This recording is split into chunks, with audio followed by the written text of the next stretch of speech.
Chapter 40 Twins. Shit! I yelled while drawing back from the flaming stove. I've been trying to make soup, but I'm not much of a cook. Like, seriously, how do you catch soup on fire? I began looking around quickly for something to put the fire out with. I spotted a glass of water sitting outside the table. Perfect. I rushed over and put my hose on the table. A smile began to form on my face. I knew of a cool way to put the fire out. I would set my hose down on the table, which would cause a glass of water to fly past me and put out the fire. I brought my hose and stuffed them down on the table's edge. The table flipped over, sending a glass of water flying past me. It flew through the air and hit the wall 5 feet away from the fire. I set my hose to my face. Stupid. I don't think I should be the one dealing with this. I'm clearly not certified to deal with fires. I turned the front door and yelled, Twilight, I need your magic pronto! Some host could be heard walking coming towards the door. When I saw Twilight, it was Greg who walked in. He looked at me dead in the fire. She's taking a shower. What do you need? I said put it to the fire, as if it's not obvious. For starters, I need this fire put out. He looked at the fire and walked over to it. He lifted a blood out of his bag and patted over the fire. When it was lit, he put it in his mouth and puffed it. I face-hooked. Greg, I said put out, not use it as a lighter. He shook his hand toward the stove. When it was off, the fire slowly began to die down. All you had to do was turn it off, he said with a large smirk. I had the urge to face off, but resisted. My face was feeling sore. Well, I didn't know that. He laughed and walked out the room. I glanced in his direction and went back to the stove. I guess I could try again. Maybe this time I'd be able to make some food without burning it. I turned the stove on, and still caught fire again. I suddenly went to turn on the stove, but a knob wouldn't turn. Shit! Frederick turned the page of his journal and wrote down the last sentence. He had been keeping journey since the day he arrived at the palace.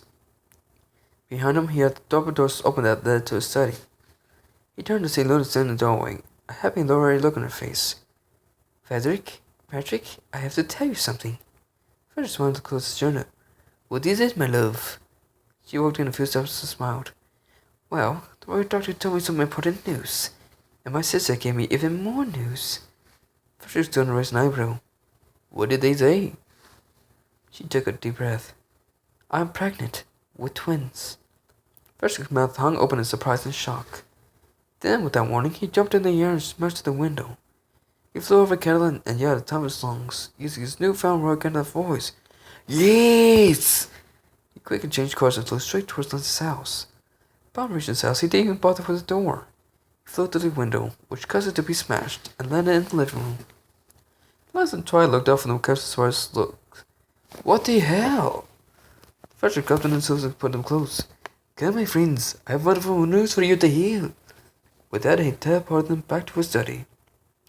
When they appeared, Luna was still there, a very confused look on her face. Frederick dropped Lance and tried to the floor. Both of them very confused about what was going on. Frederick smiled brightly and looked over to Luna. They're doing the news. Luna blinked and then smiled. Well, I'm pregnant with twins. Lance then smiled, rose his head. That's great. I'm happy for you. Twilight stood next, a one smile on her face. Congratulations, princess. Luna smiled and walked over to Frederick. Thank you, both of you. She looked at Frederick. And Frederick, next time don't fire off a destroying window. I thought you were mad. Frederick put a hood to her cheek. I'm sorry, Luna. I was just overjoyed at the news. She giggled. It's okay, Frederick. I was overjoyed when I learned the news also.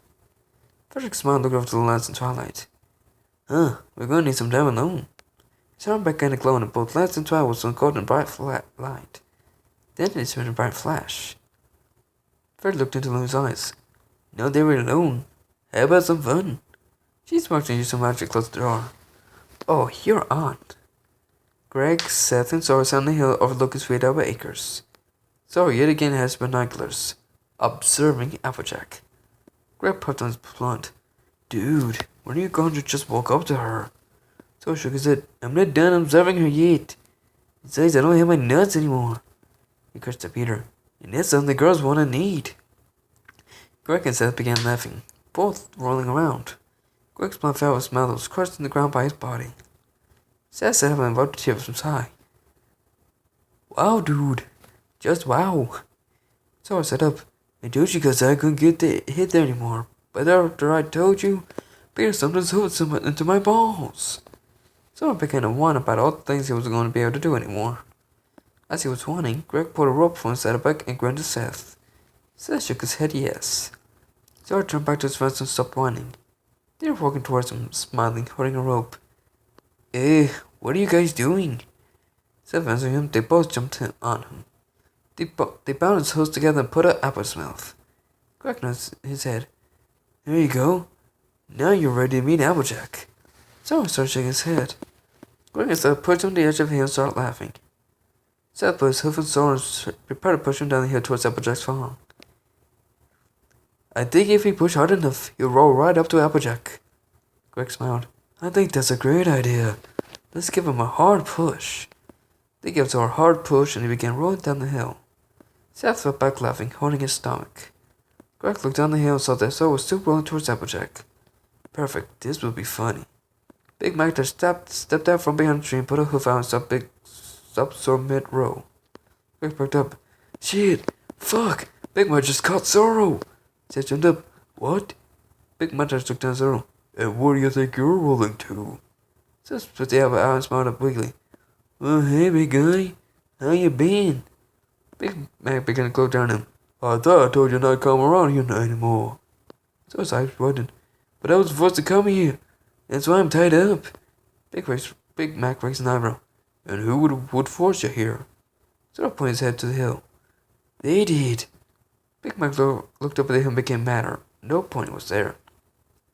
Greg had used cloaking spell to cover him and Seth. Zoro smiled ugly. Can you let me go? I can have a date with an apple pie. Big Mac looked down and snorted, steam coming out of snorters. I think I know what you mean by apple pie. I think it's time I showed you some apple family hospitality. Greg and Seth had back gloves as they watched Big Mac carry Sora off into the bushes towards the barn. Greg got a concerned look on his face. What do you think he's going to do to him? Seth shrugged. I can't be worse than losing a nuts. Greg nodded. True. They turned. How about you go prank some ponies? Greg chuckled. Let's do it.